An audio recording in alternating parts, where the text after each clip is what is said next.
Welcome back. So I'll be reading from the Texas Bee Slave Narrative Index, and the person I'm reading about is Frances Black. So she was a blind black woman, Texarkana, born in Texarkana, Grand Bluff, Mississippi, about 1850 on the Jim Carlton place. At about the age of 5, she was stolen from a road near her master's place while at play and brought to New Orleans, Louisiana slave market by speculators, thieves. Failing to sell her at New Orleans, her abductors took her to Jefferson, Texas, where they sold her to Bill Tomlins. Frances remained with the Tomlins about 5 years after emancipation. After working for herself for about 2 years, she married and moved to Cass County Farm with her husband, since which time she has earned her own living until about a year ago. She now resides in Raglan Old Folks Home, 318 Elm Street, Texarkana, and receives a $10 per month government pension. So now I'm reading in Frances's own words. She was interviewed by the person who gave that introduction. My name is Frances Black. I don't know just how old I is, but I can remember lots about slave days. I was a big girl washing and ironing when they set the darkies free. From that, I can calculate that I was in my 80s. I was born at Grand Bluff, Mississippi, on old man Tim Carlton's place. I was stole from my folks when I was a little girl and never seed them no more. The kids played in the big road there in Mississippi. One day, me and another girl was playing up and down the road, and 3 white men come along in a wagon. They grabbed us up and put us in the wagon and covered us with quilts. I hollered and yelled, and one of the men said, "Shut up, you N-word, or I'll kill you." I told him, "Kill me if you want. You stole me from my folks." They took us to New Orleans to the slave market. I had long hair and they cut it off like a boy's and tried to sell me. I told that man that was looking at us that the men cut off my hair and they stole me. The man who cut off my hair cursed me and it said if I didn't hush, he would kill me. The men who stole us couldn't sell us at New Orleans and took us to Jefferson. I don't know what they done with the other girl. They sold me to Bill Tomlin. He run a big livery stable there at Jefferson. I belonged to the Tomlins till surrender. I lived there in the house with them. They had a boy and a girl, and I was raised up round the house with them. They bought my clothes and took good care of me, but I never seed no money till after surrender. I ate what they ate, and after they got through, my mistress also saved me some of what they ate. She said she didn't believe in feeding the darkies the scraps like white folks. The first work I done was washing and ironing. Me and his 2 children played together.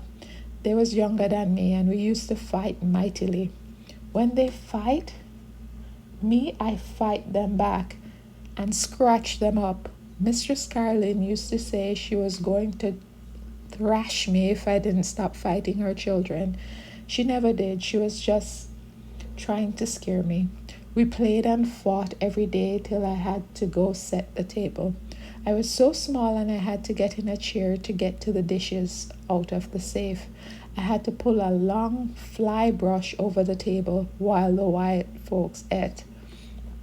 Master lived there in Jefferson, but had a farm about 4 miles from town. He had an overseer that rode a horse over the farm. I'd seen him buckle the N-words across a log and whip them. Master Bill run a big livery stable there in Jefferson. When he went to the farm, he also took his boy with him. We would be out in the barn playing, and Master would call him from the house. "Come on, Jimmy, we's going to the farm." Jimmy also wanted me to go too. He say to me, "Come on, little N-word, let's ride round the farm." I said to him, "I ain't no N-word." He said, "Yes, you is. My pa paid $200 for you. He bought you for me to play with." I'd see big boats in Jefferson, sometimes 3 at a time.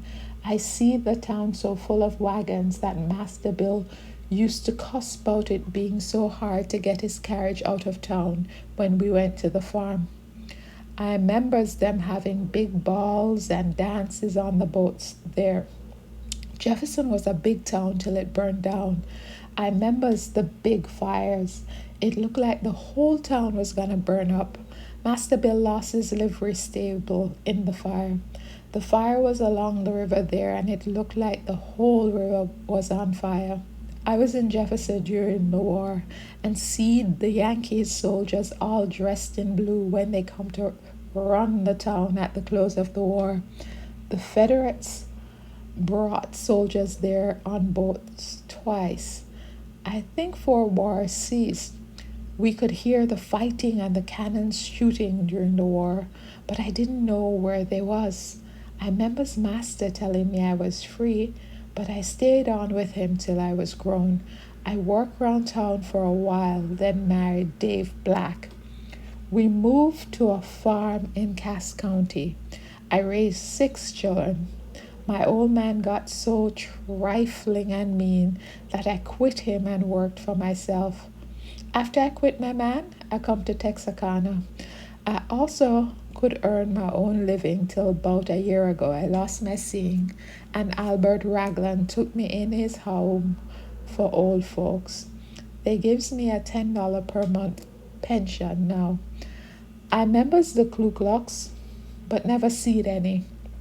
I hear my white folks in Jefferson talk about Colin Baker killing a parcel of N-words. I guess he was one of the Ku Kluxers, and the white folks was talking about. I don't know what to say about the young set of our folks. They is good to me. Mr. Ragland's girl takes care of me and feeds us good. I don't go nowhere since I've been blind, so I don't know what the young folks does. And this is where we end. So we're seeing here where she did not live the worst of lives, enslaved, but you see her being left to the mercy of the world when she's old, having never been able to stand on her own and have her own money. Yeah, because slavery is not fun times. It's people stealing your resources, enriching themselves at your expense. So you will end up in the poorhouse with a $10 per month pension. So yes, this is where I leave you. Thanks for listening.